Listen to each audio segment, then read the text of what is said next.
La production nationale de poissons en Mauritanie s'accumule et atteint des acquéreurs. Près de 8000 tonnes de poissons seraient stockées depuis plusieurs mois dans l'attente d'acheteurs. La raison de cette situation, l'augmentation des prix de vente par la société de commercialisation de poissons. Une situation qui cause la réticence des grands acheteurs que sont les entreprises japonaises. Principale espèce concernée, les céphalopodes, à savoir les poulpes, le calamar ou encore la seiche. La SMCP exporte bon an, mal an, un peu plus de 50 000 tonnes de poissons, mais ce qu'elle exporte concerne beaucoup plus les marchés nippons, chinois et européens.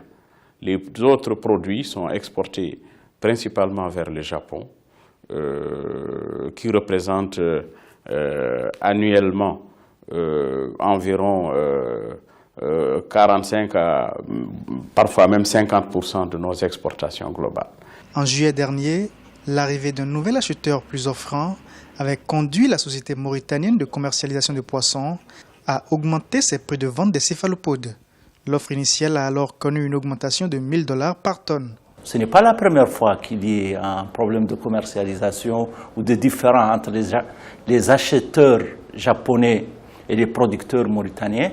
Mais là, ce qui est difficile, c'est que ce poisson ne peut être acheté que par les Japonais. La société mauritanienne qui vend le poisson a beaucoup plus de marge de manœuvre dans la mesure où l'État a décrété un arrêt commercial de 3 mois.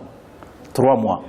Et cet arrêt commercial peut vraiment arranger la situation dans la mesure où il va premièrement réduire les stocks. Les conséquences du bras de fer entre la société de commercialisation de poissons et les principaux acheteurs que sont les entreprises nippones se font déjà sentir, surtout dans le rang des pêcheurs artisanaux. Pendant ce temps, la production s'accumule dans les usines de conservation du poisson.